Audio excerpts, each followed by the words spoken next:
to inspire and encourage our class of 2024 to remain connected during these very disconnected COVID-19 times. And so one of our amazing learning communities that we're sponsoring this semester is looking at technology and social media and literacy. And that particular community is connected to English 101 with Dr. Shanice Thompson. She's going to tell you a little more about that and introduce our guest today. But we are just really excited to have our scholars here. Thank you so much for being with us, for all of our faculty and staff who joined us today. This is yet another dynamic co-curricular experience where as Bowie State University community members, we get to connect together, to learn, to exchange ideas, and to really take another step in the direction of being our very best selves. So we hope that you are inspired today. We hope that you can engage fully in this experience, and that as a result, you are empowered to go out, be your best self, and to change the world. So thank you for being with us today. Thank you to our guest, Miss Noname. And I'm going to turn this over to Dr. Shanice Thompson, who will introduce our guest and tell you more about our session today.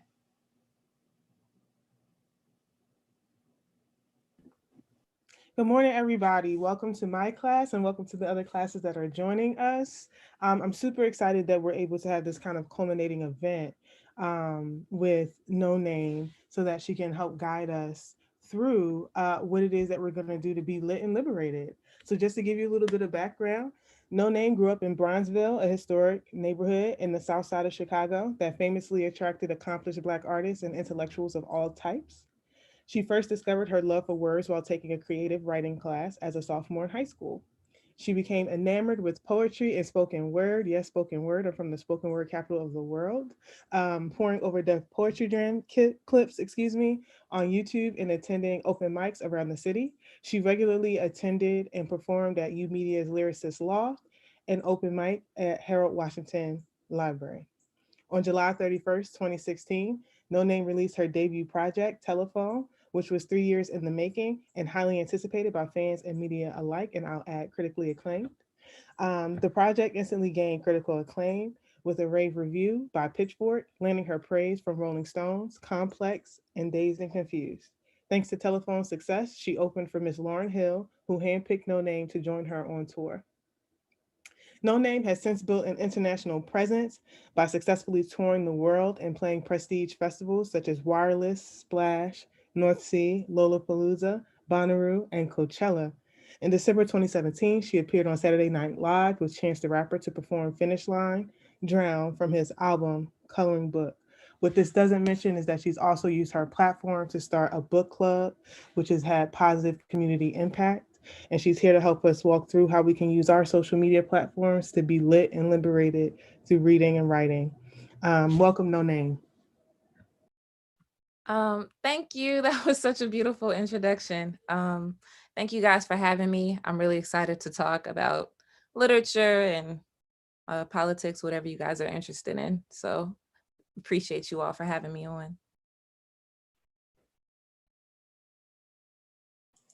Thank you so much. We just to give some idea about the format, what we'd like to do is we do have some questions that Dr. Thompson has some of our formal questions. So we're hoping though that you might get us started just with sort of your story, like in your own voice, in your own words. What's your journey been like? Noname, how did you sort of get to where you are? How did you become Noname?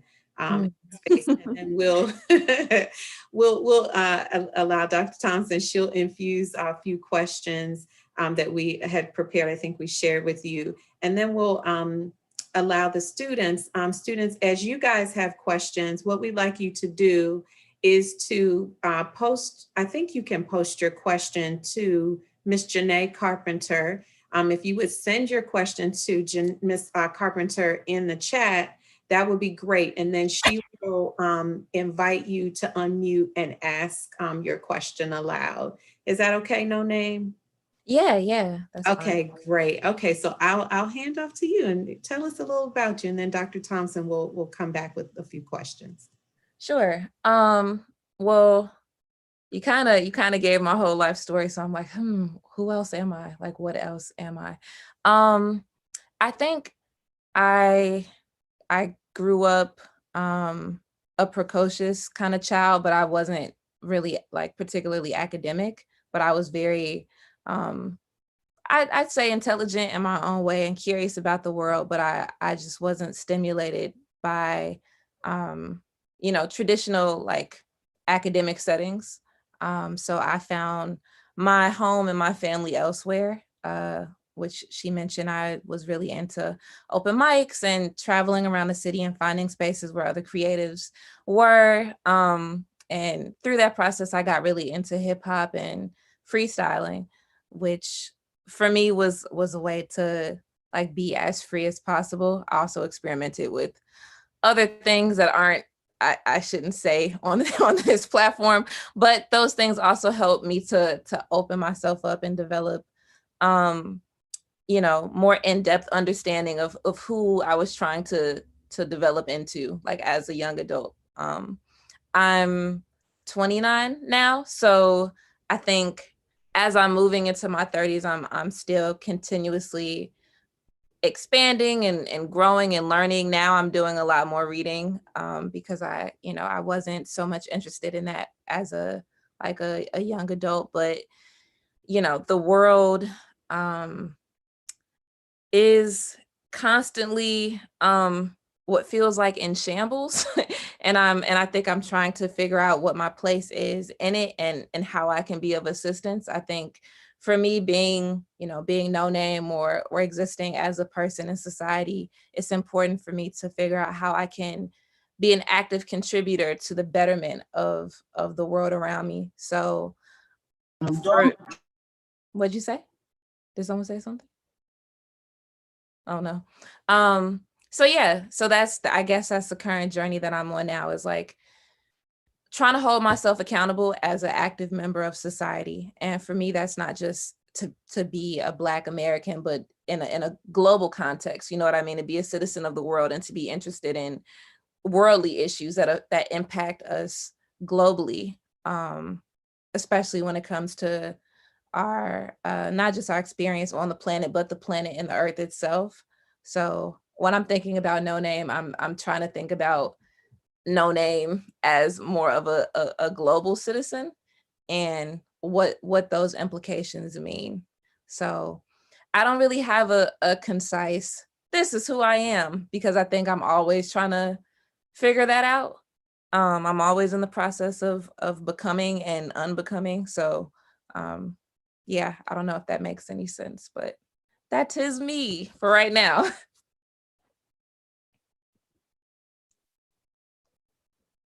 um that's the end of my my little intro into who I am. Okay, excellent. Yeah, I had to get unmuted, this technology thing. That's wonderful. Thank you so much about becoming and becoming. I think that's such an artistry. That's an artistic way of kind of putting growth. So it's your artistry is kind of coming through even in your explanation to us about who you are, who you're becoming. And you mentioned this just a bit in your last answer.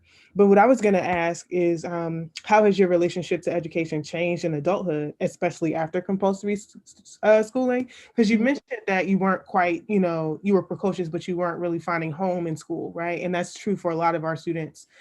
So how did you, change your own relationship to education?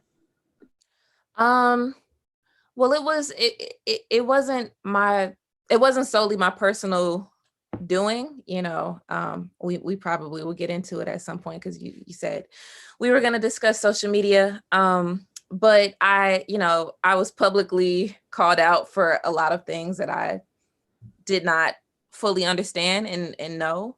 And so I think that sort of sparked my interest in continuing the path of like learning and growth in that way, because it's very uncomfortable to be publicly shamed for not knowing something. So I think typically people in my position, people who have large followings, they do one or two things. They either run away from it because you feel so much shame around it, or you lean into it, and you know, put yourself in a position where you're even more vulnerable and uncomfortable, and hope that you come out on the other end with, you know, a little bit of knowledge. So I think for me, that's kind of what was the catalyst for me starting this journey, especially with book club.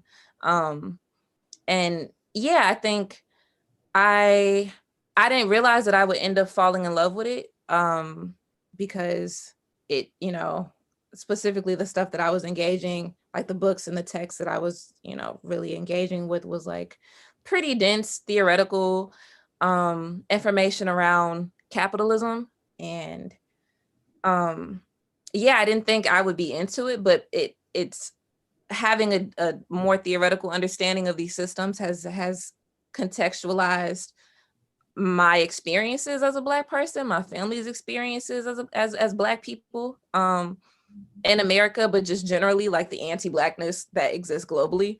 So it was, you know, it was just like eye-opening to be like, oh, this is why these things are happening to people who look like me, which I always just kind of assumed that it was like, you know, this is just how it is.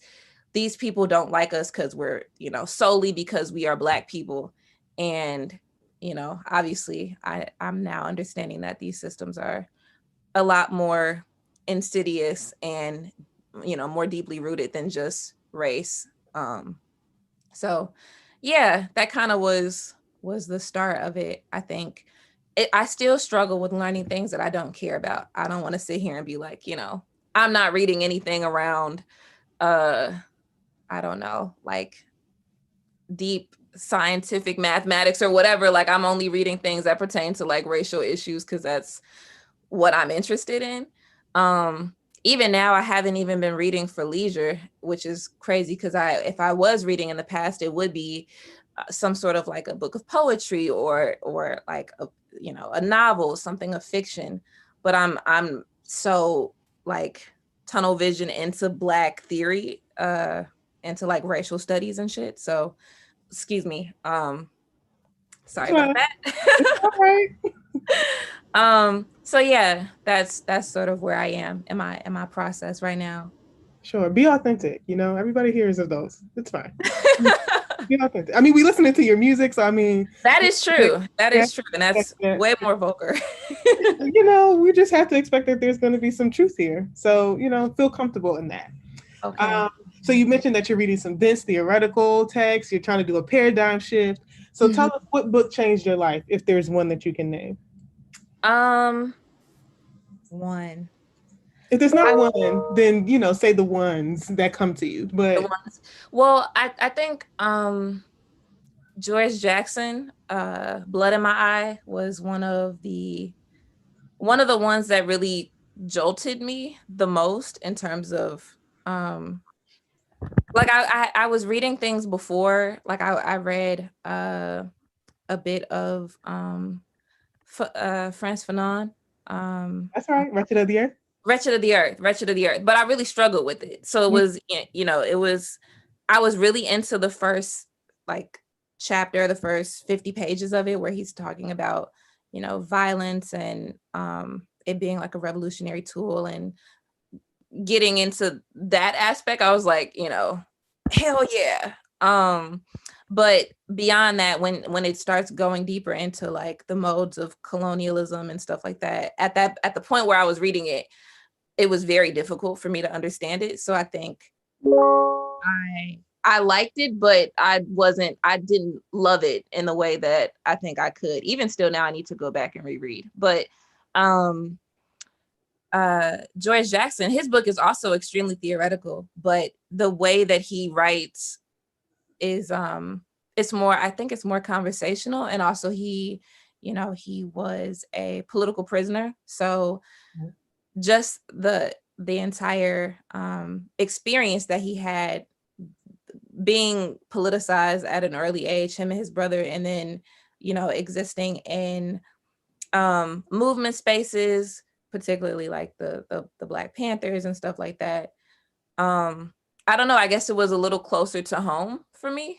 And he just, yeah, he kind of talks like how people I know speak, even though he's using these very large terminologies and stuff. But that book I would highly recommend. Very fiery, very call to action. He's, and it's also kind of like it's like a revolutionary handbook sort of, but it was written in the 70s. So obviously the things, the tactics and methods that he was talking about wouldn't apply in this advanced technological era and shit, but really good book. Really good book.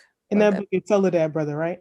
Mm-hmm. Yeah, Soledad Brothers. Yeah. I haven't read that one yet, but I know that's the letters that he wrote to with his brother, right? Yeah. Sure. Mm-hmm. Excellent. Mm-hmm. Okay. All right. So you kind of answered my fourth question, which was what drew you to the text. But that public shaming around not knowing things and things like that. But I guess I can transition, a little bit into the social media, because you mentioned that some of these handbooks that we have, some of these frameworks that we have don't necessarily fit this technological age. But I would ask you where you are positioned right now with your platform. What liberatory potential do you see in social media and other technologies to mobilize communities? And, how have you used it for yourself? Well, I think the biggest thing is the rapid engagement with people around the world. I could send out a tweet and someone in South Africa could be reading it the very second that I tweet it out. So in that type of like immediacy and instant sharing, I think it can be incredibly effective. We saw with the NSARS movement, you know what I mean? Who knows how that movement would have progressed if they weren't able to mobilize via social media in the way that they were to use Bitcoin and that sort of thing. So, and the same with the Black Lives Matter movement. Like a lot of our movements today have been heavily influenced by, social media and being able to organize in that way. I don't know that it will be, I don't know. I don't know that it will be as effective as we would like it to be, because it is also monitored by police and it's also owned by white supremacists. So, I guess I'm sometimes always thinking like, what if, I think his name is Jack or whoever owns Twitter, like what if they just decided we're going to shut this platform down? Like you cannot be on this platform anymore. Like what are our secondary modes of organizing via online spaces without these types of platforms? There's been a lot of people who have been suppressed. I know when I was tweeting some opinions about Beyonce, there were other folks, other organizers who don't have the same level of exposure that I do, who were saying similar things, and they were, doxxed and they were removed from the platform. There are people who are like organizers who are followed and surveilled because of these sites as well. So as much as, we love to use them as a tool, I think the opposition is also using it as the same tool. And so I think that's where I'm, I find myself concerned about its ultimate like effectiveness, I guess. Yeah. Thank you. That was really thoughtful. I really appreciate that. Switching gears a little bit, what advice would you give students who feel disengaged from the educational process based on their relationship with formal schooling? I think, I mean, I'm probably the wrong person to ask because I like opted out of going to school, but to ask for that reason. Yeah. I think people learn in different spaces. I think, one of the major things is to do like deep interrogative work and figure out what it is specifically about this environment or what you're learning that is, not interesting to you, or it's, it's unable to continue to capture your attention and motivate you to keep learning. For me, I think it was the schools that I was in, the teachers that I had, Not necessarily what I was learning, but a little bit. I think, you know, in the case of an HBCU, it's probably different because you are in an environment, I would assume, where you're being seen and uplifted. And I would also assume that the curriculum would be geared around the interests of Black people in some way or another. So yeah, I think really taking the time to do the internal work to figure out what it is that's not stimulating you or making you want to disengage, and then going from there. And, you know, again, certain modes of learning are not going to be for everybody. So that's just a fact, unfortunately. That's wonderful. Thank you so much. So you mentioned that you got into reading. You didn't know you were going to fall in love with it. You're reading the pedagogy of the oppressed. You're challenging yourself. You're stretching yourself. You're learning. But then at some point you decided, hey, I think I need to share this with people. And then you launched a book club. How did you get there? Right. So I very impulsively, I mean, it's being legalized in a lot of states, so I don't want to feel shame around it, but I smoke weed. It's a thing that I do. And yeah, I was high on Twitter one day and I was posting this book called Jackson Rising, about this cooperative in Jackson, Mississippi, and they're sort of existing in this socialist model, and they have their own food sovereignty piece, and they're able to create like an economic, like a cooperative economic relationship with themselves and the land and everyone else in the community. So I was really, really into it. And I posted about it and someone else was like, oh, I'm reading the same book. And then I was just like, hi. And I was like, oh, I should start a book club. And so I just created an account, and I didn't really think people would be interested in it. I just impulsively did it and folks were really into it. So yeah, it kind of started like that. I knew that I wanted to be in the process of learning with a community, because I like I said, I didn't go to college, so to be in my house reading all of this incredibly dense material alone was not, I knew I didn't want that. So if folks were going to be interested, to be in community and to read along with me, I was like, this sounds amazing, let's do it. And so we ended up developing local chapters as well. Like, it's not just an online platform. We are just online now because of the virus, but yeah, we had our first meeting about 1.5 years ago. We launched our LA chapter, and now we have like 12 other chapters in various cities. We've got one London chapter, so we're international, which is cool. But yeah, I don't know if that answered your question. It does. And there's also a Baltimore chapter. There's tons of students on here who are Yes. from Baltimore. So if you're interested, check it out. If you want to tap in with what's happening locally. And I'm always going to plug that there's a Philly chapter as well. We do have a couple student questions, and I love the conversational vibe of what's happening right now. So Mark Cox, I know you have a question. So if we can unmute Mr. Cox and have him ask his question.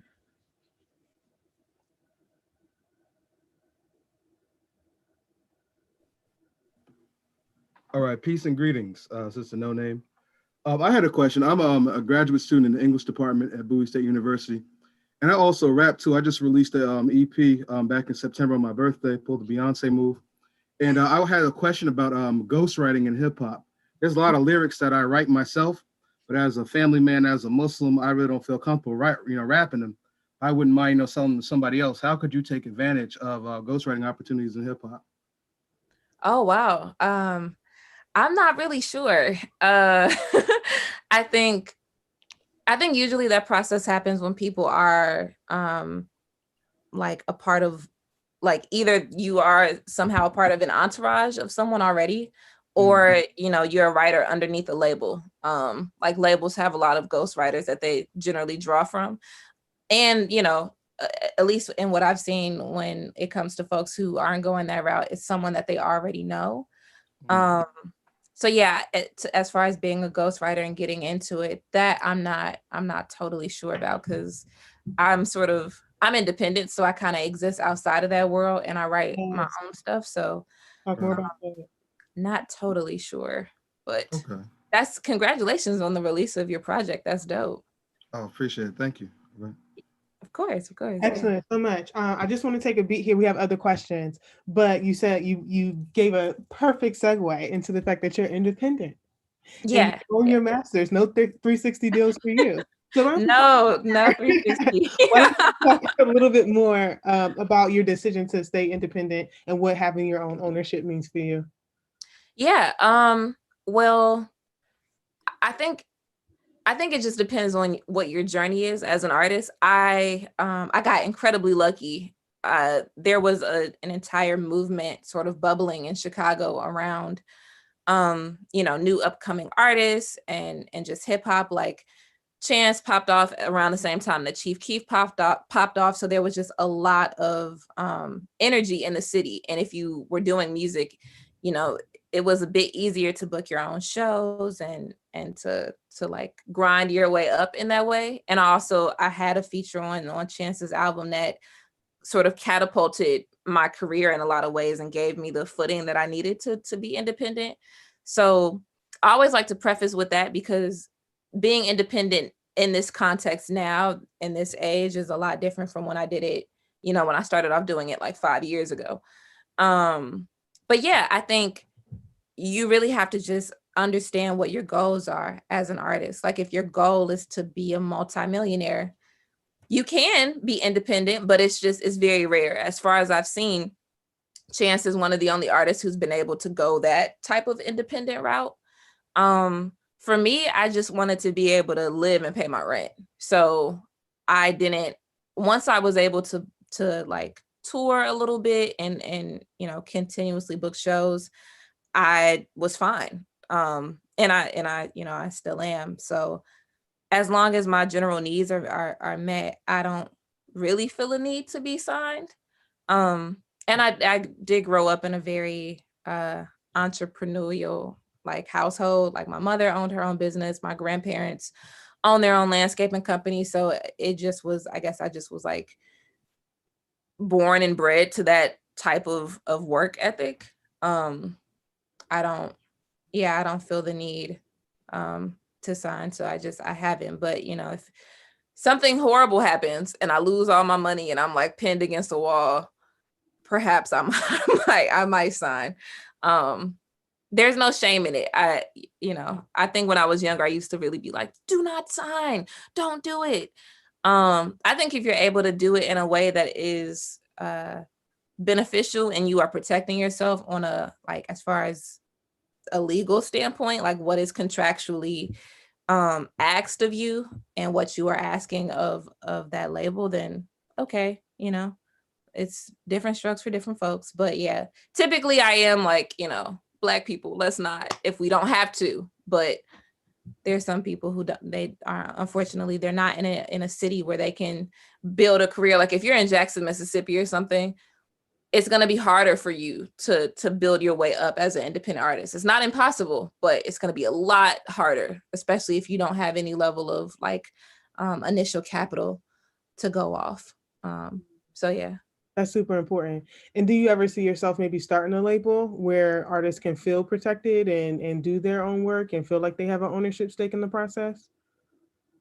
No, I mean, I would be down to like to join an existing cooperative or something. Sure.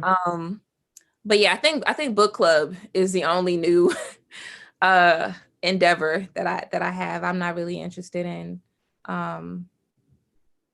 like starting a label or anything, because I think it's so easy to just end up in the same sort of like capitalist mode of production when you do that kind of thing. Sure. So I'm trying to just stay away from that. Even in the way that I run my business, I still, well, I guess I was like politicized or radicalized around the time that Corona started happening. So I wasn't able to implement any of the new things that I learned. But even in my business practices, although I'm independent, I still make the bulk of the money based on like the shows that I play. You know, I have a band and I end up making the most of, you know, all of the, not all of the money, but most of it, because I'm Noname. I'm the attraction. And even in that, I don't want to continue that model. I think I really want to move towards a more socialist cooperative way of existing in business and entrepreneurship. So I think I'll try to start there and see and see how that goes, and then, you know, see what else I can do after that. Because you're thinking about it, though. That's the important part. I think we have a student question from Lindsay Sanders. If we can unmute Lindsay.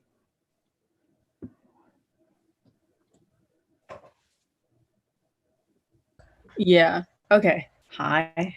First of all, I went from a really like small like Black community in like PG County, one of the Blackest places in Maryland besides Baltimore, to a really big almost all white school in DC, and it was a really big like adjustment. So like your album Telephone helped me so much that first year. Like on the bus, I would listen to it every day.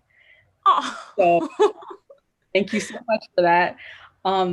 But my question, I had two questions, but you know, you can only answer one. So my first question, and you already kind of answered it, was how do you think the internet has influenced your image? Like I brought up like your previous stage name and the infamous capitalism tweet were things that definitely changed the trajectory of who you are. Do you think it's done more good than harm, or? Yeah, I definitely think it's done more good than harm. I think I've been able to grow along with my fans and people who have followed me throughout my career. And a lot of them also thought how I thought. So it's, you know, obviously it's difficult to go through that as the person who is receiving all of the, you know, the negative commentary. But you know, book club, we have so many members and so many different people are learning new things about the world around them and about their communities through the fact that I had that experience. So I'm grateful for it. I also, you know, because of how even social capital works, I'm, you know, more people know me, more people want to have conversations with me. Even basically currency right now. Yeah, unfortunately. You know, and I'm not gonna be like, oh, it's so horrible, because I still need to pay my rent and I haven't been touring, but you guys want to speak with me. So it has it definitely has its perks. It definitely has its perks for sure. But yeah, there's been people are messaging me and emailing me all the time about like, yo, you know, I felt the same way you felt. And like, thank you so much for using your platform in this way. Like, you've inspired me to start reading again. Other people have started unofficial chapters. And, you know, when we can't get to cities fast enough, people are just so motivated to do it. So yeah, it's, I'm grateful that it happened. I'm definitely like, thank you, God, because I needed it. I think I needed the push. And I think a lot of people also needed it as well. So, and what's your second question? Oh, my second question, it's kind of long-winded, but how do you feel when people say that poor people or people without like college educations are too dumb to understand theory and organize? Do you think there is some truth to their statements, and should there be further action to help them? I mean, I have my opinions, but Lindsay is coming with the heat, y'all. Lindsay is coming with the heat. I just want to make that known. Fire off. Yeah. You know, I think that's utter bullshit. I think there's a reason why people who economically don't exist in the same spaces as other people, they don't have access to literature in the same way, or specifically like theory. You know what I mean? Like, a lot of times I feel like that type of education gets guarded in, you know, academic institutions, and a lot of times people aren't able to just generally go into the community and pick up, you know, like a Cedric Robinson book or something like that. You know what I mean? Like, it's really difficult to get to that information, especially if you also, you know, you struggle with reading. For me, that's really why I was like disengaged from the entire process, because I struggle with readings even now. Like I do not like reading publicly. I'm not comfortable you know, reading certain material unless I am doing it for a specific purpose, because you know, it's not a skill of mine. I'm becoming better at it now because I'm doing it so much. But yeah, I think there's a bunch of rich people who, like, I don't believe Donald Trump is any more intelligent than someone in my community who is struggling with reading, or myself who struggles with reading. You know what I mean? And he's a millionaire. So I don't, that is just bullshit to me. But proletariat makes the world go round. So what'd you say? The proletariat makes the world go round. Absolutely. Just now said proletariat. Yes. We're talking about Cedric. Black Marxism. My day is just completely made. I can't even. This is so, oh my goodness. Lindsay, I can't thank you enough for what you've done here today. We have some questions coming in from YouTube too, and those students are streaming live, so they're not in the chat. But I do have Ms. Janae Carpenter, who's doing double duty to hold us down, giving me those questions. I'm not going to read them in order because some of them bleed into each other and some of them don't. But Marquis, who's one of my students also, has said earlier this year you had controversy on social media with artists not using their platform to spread awareness to civil rights issues. What is your stance on that? And I guess that he's asking, do you stand by your stance? Yeah, definitely. She said what she said. Yes, I said what I said. I think it specifically irritates me when folks are accumulating wealth off of Black art and Black culture. Like, if you are off, you know, and there's a bunch of Black people in tech, and I don't have any like social critiques about them, because I don't think that they're, you know, I don't think that they're any better or worse for not using their platforms, but I specifically, I guess, don't care because they're not making money off of Black art and Black experiences and Black trauma.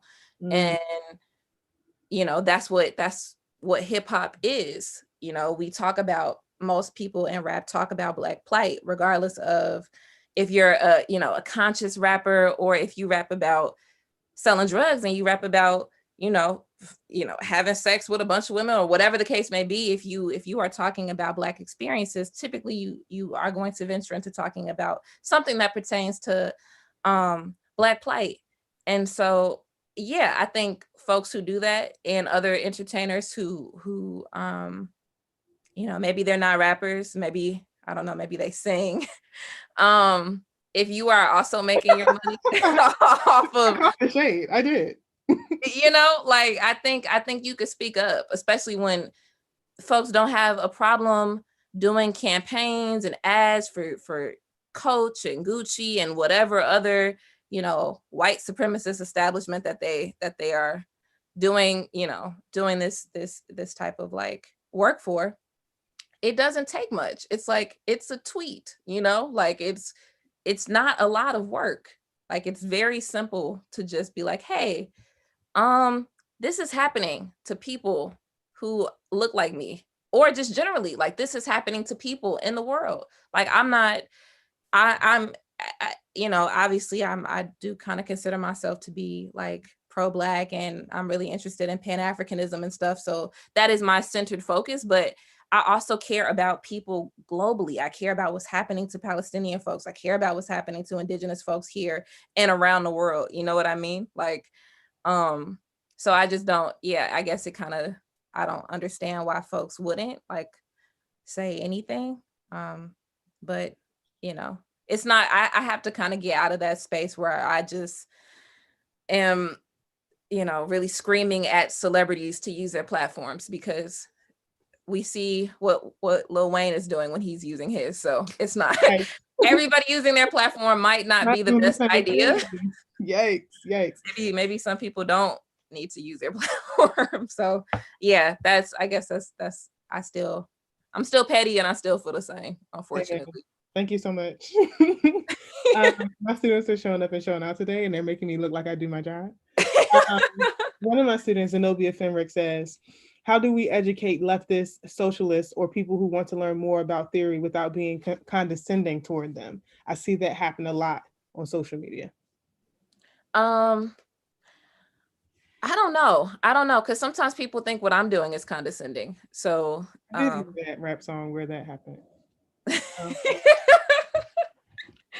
Yeah.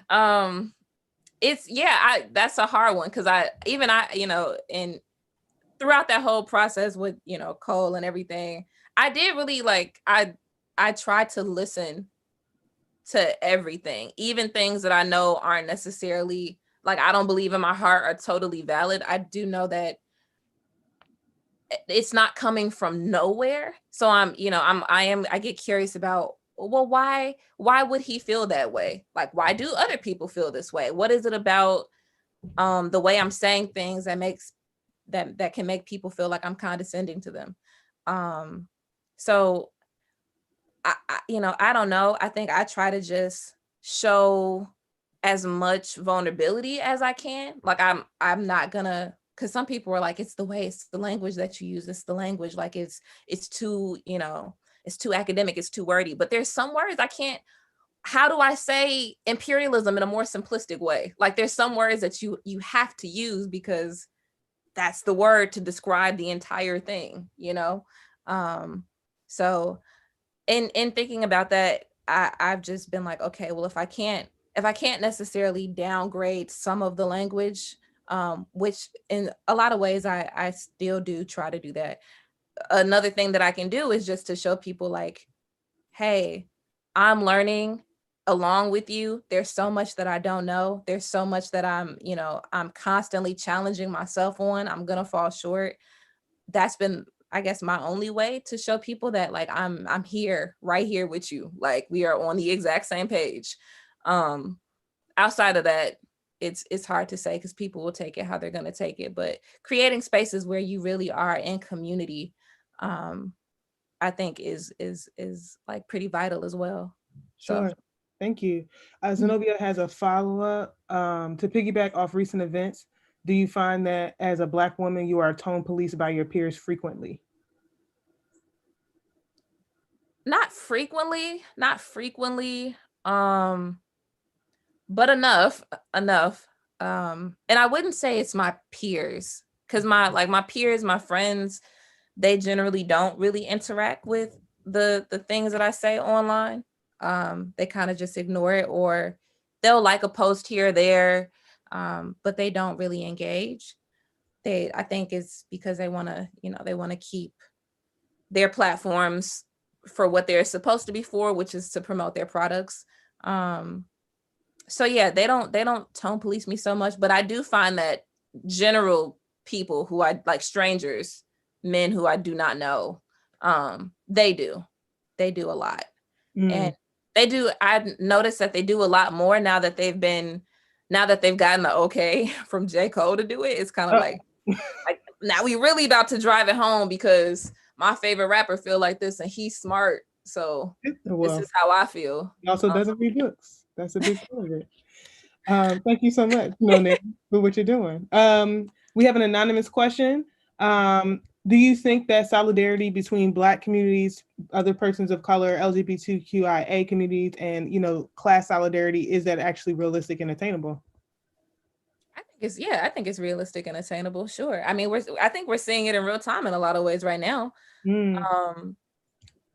I think it's a slow process, because people have their opinions about other people. I was talking to someone who is an organizer, and they do a lot of work around providing like the material needs to folks who are houseless in Oakland. And they were just saying like, I was just talking about how important I thought it was for Black and Indigenous folks here to link up, and to really work together. There's been a lot of that happening in Chicago, and I think it's incredibly necessary. And they kind of immediately were like, well, you know, like we built this country and they have a lot of anti-Blackness as well. So why would we da da da? And I'm like, well, there's Black people who are anti-Black. Like I don't see, you know, that as a reason why to not build connections with other communities, because, you know, there are histories of like racism in those specific communities. Like we have that as well. So yeah, I think even when I'm thinking about, you know, as she said, like the proletariat, I do think Black people will most likely lead the revolution just because of our positioning as colonized subjects, and just Africa. I do think that would be likely, but I also know, you know, especially looking to folks like Fred Hampton, if I'm being realistic, poor whites are gonna have to come along as well. You know what I mean? Like if we are gonna have like a legitimate revolution, I'm going to have to be okay with the fact that it's going to include more people than just the folks that I've been in community with my whole life and comfortable with, you know. Amen. And we have to deal with the fact that there's a history of solidarity, and solidarity allyship does not make, and people don't understand that those are two different conversations. But I'm not gonna go there today. I'm not getting on my soapbox. It's no soapbox today. We have a lot of questions. Okay, wait. What is your stance on centrism, if you have one? That's from Brandon Dent from YouTube. I don't know what that is. I guess he meant political centrism. Okay. I don't know what that word means. I'm sorry. She doesn't know what that word means, Brandon. You opted out of college, yet you are incredibly intellectual. How did that happen? That's a anonymous question. Like how am I smart even though I didn't go to school? I guess. I'd say probably genetics. My my family, they're relatively intelligent. They didn't go to school either, so it's probably just in the genes. But no, I think I'm okay with challenging myself. I think a lot of my intelligence is purely based on the fact that I am okay with being wrong, you know, like it's not comfortable to be like, I don't know what centrism means, but I'm not going to sit here and try to make up a fake answer when I don't know, you know? So, I think that is intelligent. I think it's intelligent to be like, hey, I don't understand that thing that you just asked me, you know? So.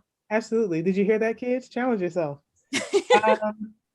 What are your thoughts on working with other hip hop artists across the diaspora?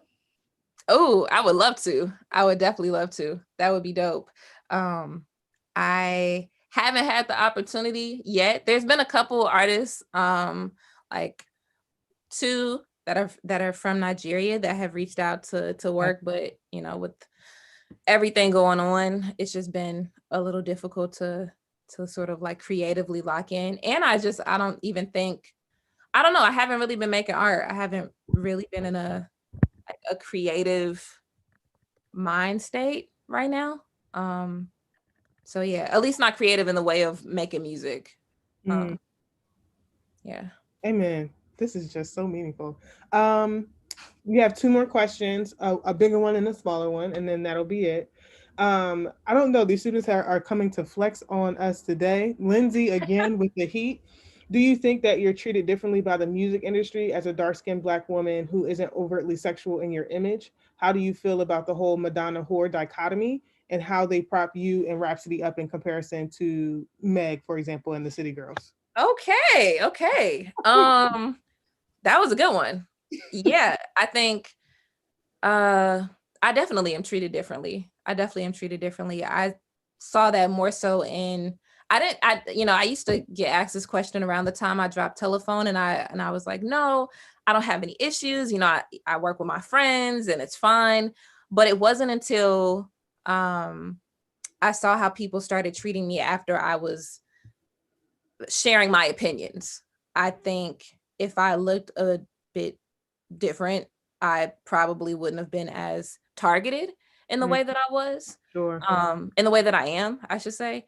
And yeah, colorism runs rampant throughout this industry. We know that. We see the people who get propped up and the people who kind of struggle to get their footing in this industry. So that definitely exists. The Madonna whore complex, the, you know, Noname and Rhapsody are the antithesis to the, you know, the Cardi or the Megan or whatever.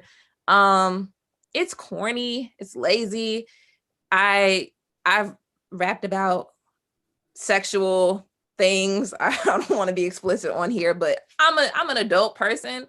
I have sex. But I think people don't want to give me that. I think people do want to box me into a specific category because of how I dress and how I present. So yeah.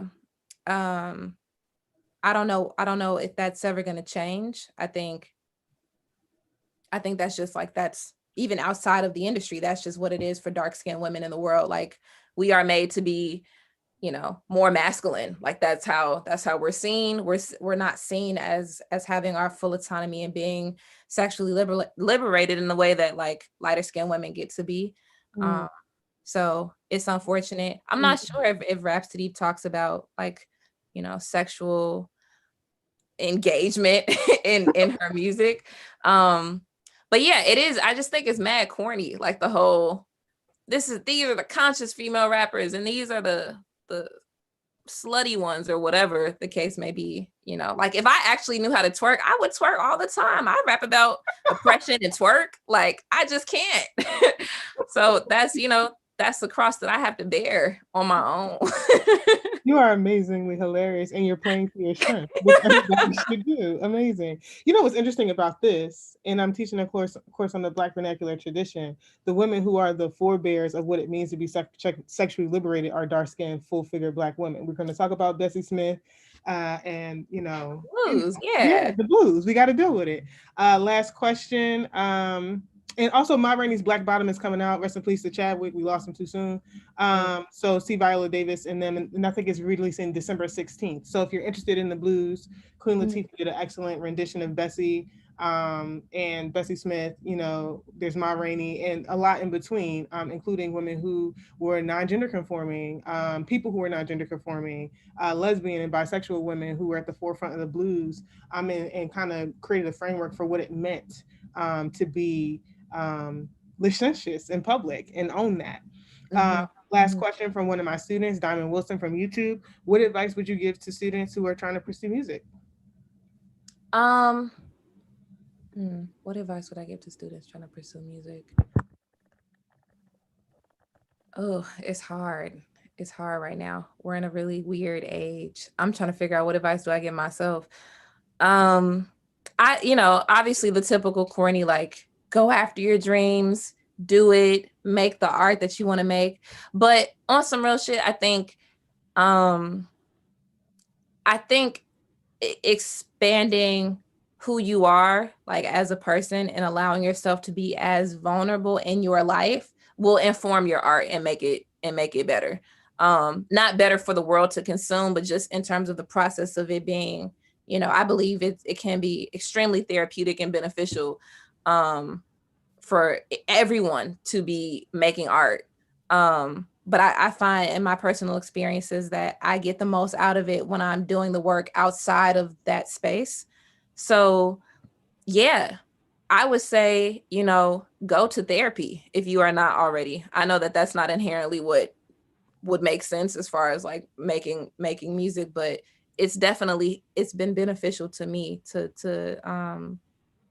do the work, you know, the personal internal work along with making the art. Because if you are naturally, you know, artistically inclined, that kind of is going to come out of you regardless. But like, what type of art are you putting into the world? Like, for what purpose? And like, how is it feeding you outside of how others are gonna consume it? So that would be, I guess, my advice. Amen. Monica, you want to close this out, please?